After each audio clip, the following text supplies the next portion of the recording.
Oh, masayang araw mga ka-PL. Sinupalpal na naman ni Congressman Kiko Barsaga, mga kababayan, si Senator Tuta Soto. Kasi ang drama di umano nitong si Senator Tuta Soto, mga kababayan, pinagsasabi niya na ngayon sa social media, sa mga interview, na di umano, pakikiusapan niya si Ping Lacson para bumalik bilang chairman ng Senate Blue Ribbon Committee.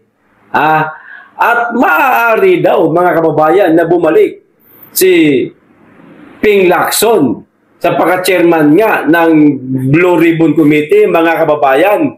Pero nung malaman po ni Kiko Barsaga ang mga pinagsasabi na naman itong si Senator Tuta, mga kababayan, sinupalpal.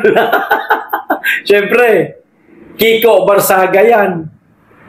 Siguradong maraming matayan dyan kahit sa Senado, mga kababayan, kahit nasabihin nating kongresista siya. Imposible na wala siyang mata, mga kababayan, sa Senado. O ito po ang sinabi nitong dalawang pag-uusapan po natin, mga kababayan. Si Senator Tuta Suts at saka si Congressman Kiko Barsaga. Basahin ko lang po muna itong sinabi ni Senator Tuts Soto, mga kababayan. Ping Lacson, ayan, namumuro bumalik na chairman ng Blue Ribbon. Ayan namumuro, ibig sabihin, mga kababayan, maaari o anumang oras, anumang araw, pwedeng hawakan ulit ni Ping Lacson ang Blue Ribbon Committee sa Senado. Ayan, Ping Lacson, ayon kay Senate President Vicente Tito Soto III, ito sabi niya, hopefully, baka makumbinsi natin si Senator Lacson na bumalik. All well that ends well. Paglalahad ni Soto sa radyo interview nitong Sabado kahapon, mga kababayan, na interview si Soto. At yun nga ang sinasabi niya, ipinakakalat niya ngayon, no? Na maaaring bumalik anumang araw, anumang oras si Ping Lacson sa pagka-chairman ng Blue Ribbon Committee sa Senado. Senator Tito Soto, sir, hindi niyo po kagaya si Ping Lacson na walang isang salita. Tingin ko lang yan, sir. Sa palagay ko lang, kapag ka ang isang Ping Lacson nag-resign na, kailanman hindi niya nababalikan yung posisyon na kanyang pinanggalingan. Huwag niyo po siyang igagaya sa inyo. Bira naman kayo, sir. Nag-resign na nga kasi natunugan niya na maliban sa mga senador, ayaw siya maging chairman ng Blue Ribbon Committee. Kaming mga nasa baba. Hindi namin gusto ang kanyang pamumuno bilang chairman ng Blue Ribbon. Kaya wag mo nang ipagpilitan, sir, na makabalik si Lacson sa Blue Ribbon Committee. Humanap ka na lang ng iba. Yung mapapagkatiwalaan sa bagay, basta tao ninyo. Basta nasa majority, mahirap pagkatiwalaan yan. O ito pa, bago kay Congressman Kiko Barsaga, yung supalpal niya, pagbutata niya kay Tito Soto, ito pa, karamihan ng kasamahan ko sa majority gusto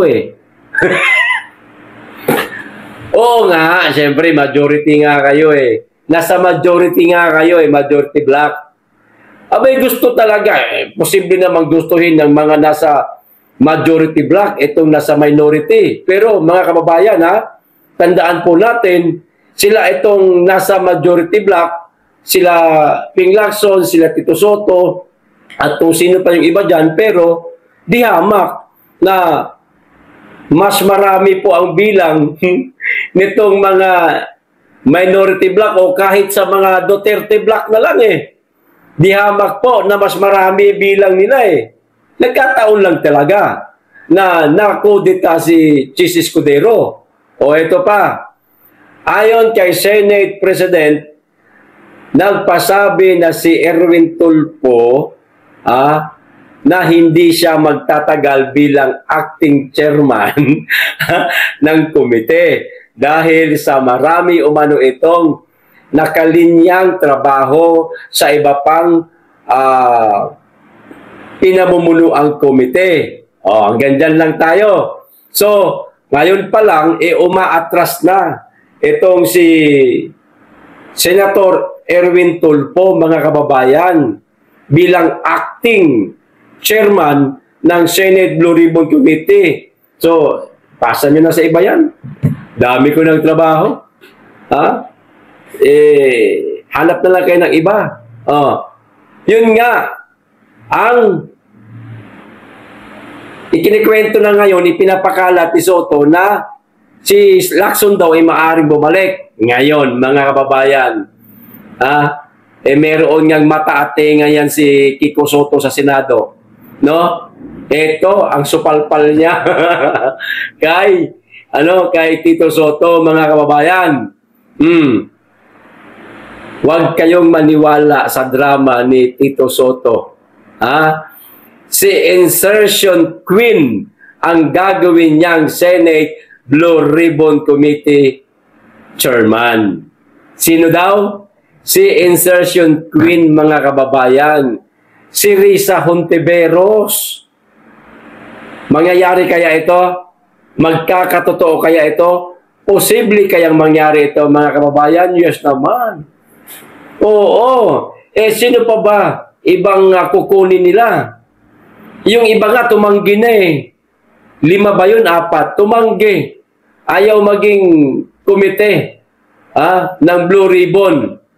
Si Risa, alam nyo naman yan, mga kababayan, trying hard yung babae na yan.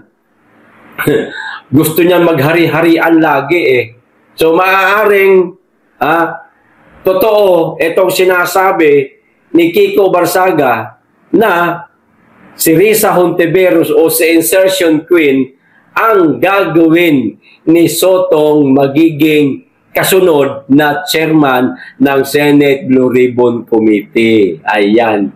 So malalaman natin ito, mga kababayan, sa mga susunod na araw.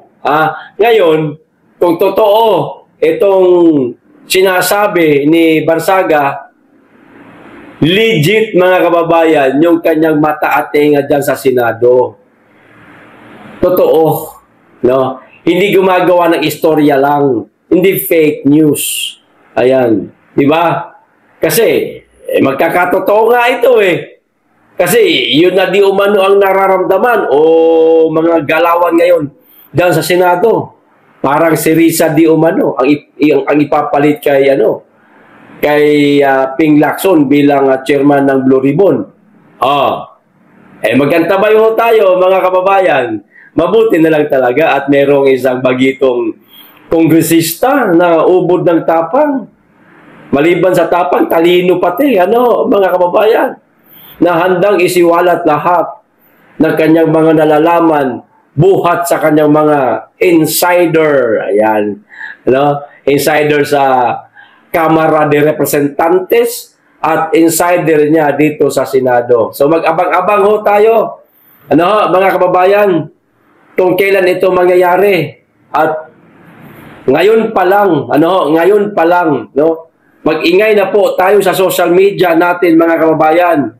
Huwag nating hayaan na maging chairman ng Senate Blue Ribbon Committee itong si Risa Hontiveros at walang mangyayari po sa mga investigasyon, maniwala kayo. Kung si Ping Lacson na diba? Humawak siya ng Blue Ribbon sa Senado May nangyari ba? May nakasuhan ba? Kahit nga isang kontraktor, wala Risa pa kaya?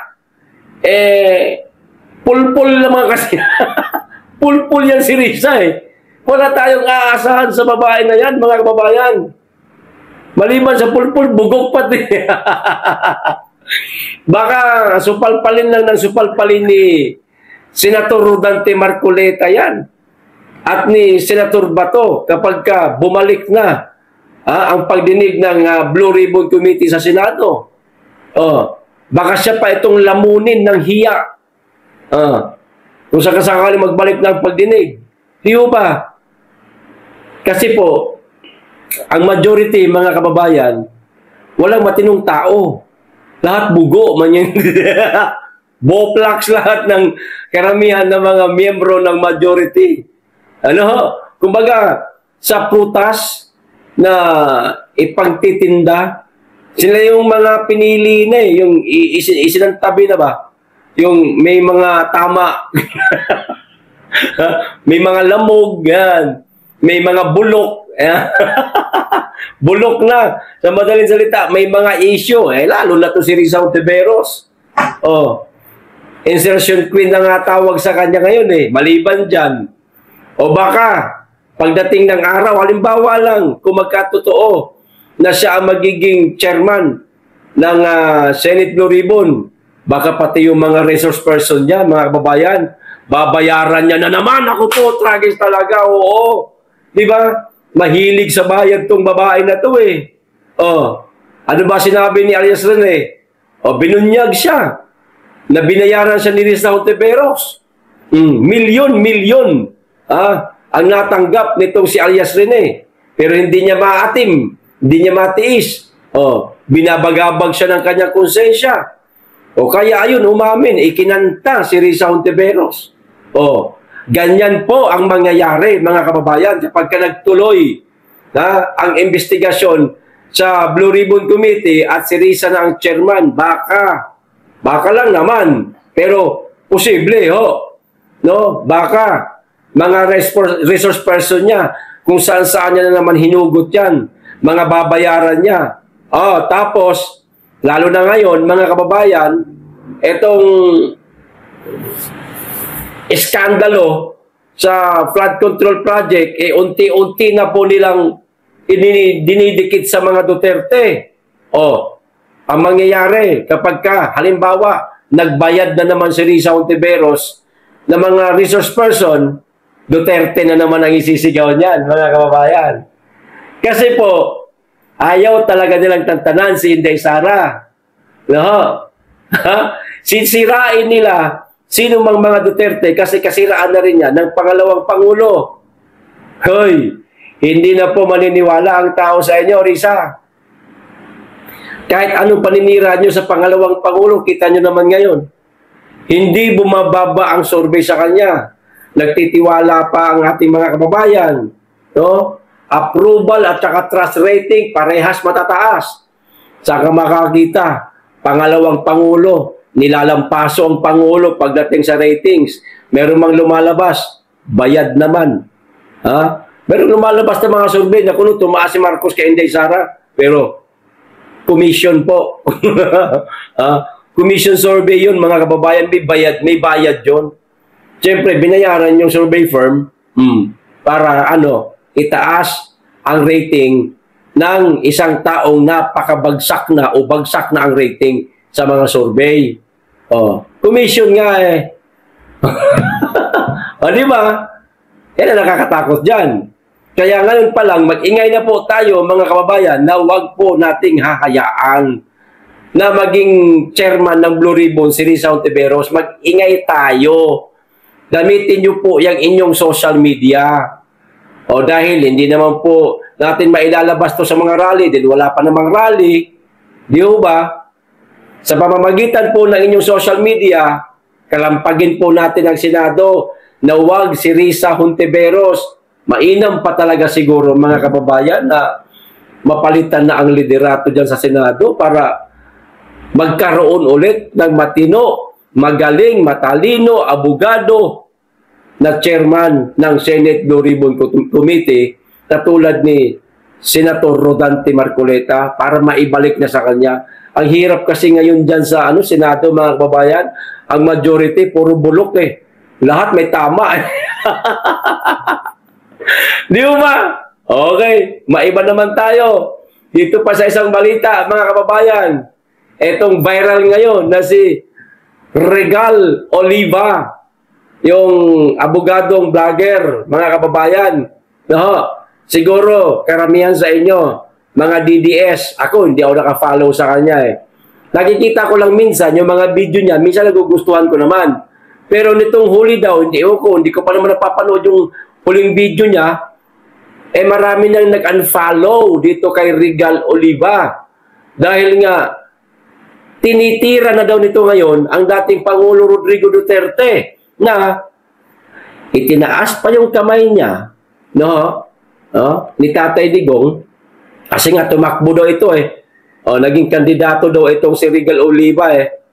Tinulungan siya ni Tatay Digong, itinaas yung kanyang kamay para suportahan ng ating mga kababayan sa tinatakbuhan niyang posisyon sa politika. Ewan, parang hindi yata nanalo, mga kababayan. Ngayon, tinitira niya na ang dating Pangulong Duterte. Ngayon, napakarami na po nag-ingay ng mga kababayan natin. Napakarami na po nag-unfollow sa kanya. Napakarami na po ang nagbabash sa kanya ngayon.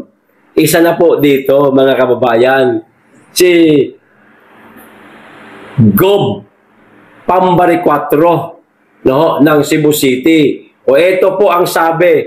Tagalog, English ito mga kababayan. Pero itong Bisaya, Tagalog, English, Bisaya. Bisaya, may Bisaya ito. Wala palang Tagalog. Bisaya lang. Edi tatagalogin po natin para maintindihan ninyo. Maikli lang naman po ito. Ayan ang sabi niya. Kahilas ni mo yots. Who do you think you are? Tatay Digong forever. Yan ang sabi ni Governor Pambari 4, mga kababayan. Ibig sabihin, nitong hilas, ito na naman tayo, translation. Hilas, yung baga, malapit sa salitang maangas, kayabangan, ganun ba? Hambog, parang ganun, mga kababayan. Sino ba? Sino ba ang viral ngayon? At ano ba ang kasarian nitong si Regal Oliva? Walang pinangalanan, walang pangalan na binanggit dito si Madam Pambari 4, pero tugma kasi mga kababayan no? Tugma binabanata nitong si Regal Oliva, si Tatay Digong, at dito sa sinabi niya, kahilas ni mo yots. Kumbaga, para mas maintindihan ninyo lalo, napakayabang mo naman yots. Ano ba kasarian ni Regal Oliva? Hindi ko na lamang po sasabihin. Alam niyo na po, mga kababayan. Kayo, lalo na kayo mga Bisaya, alam niyo po yung ibig sabihin nitong post ni Madam Pambari 4 na maaaring patungkol ito kay Regal Oliva. Sa lahat ng mga naka-follow pa dyan kay Regal Oliva, mag-unfollow na kayo.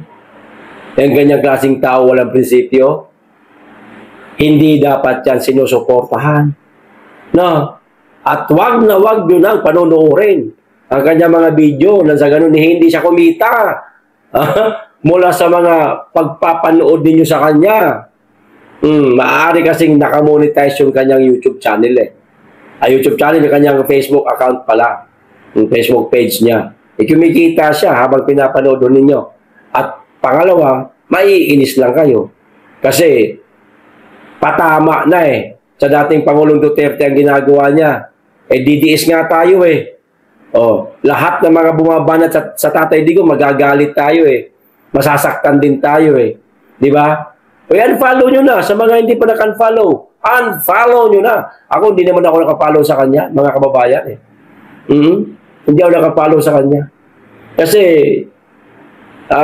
noon pa lang, parang may duda na ako dyan na parang walang prinsipyo.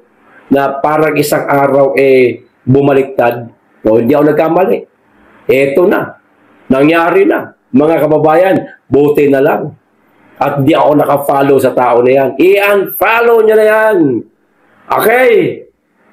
Ayos. So hanggang dito lang po. Maraming salamat. Mag-iingat kayo lagi at higit sa lahat.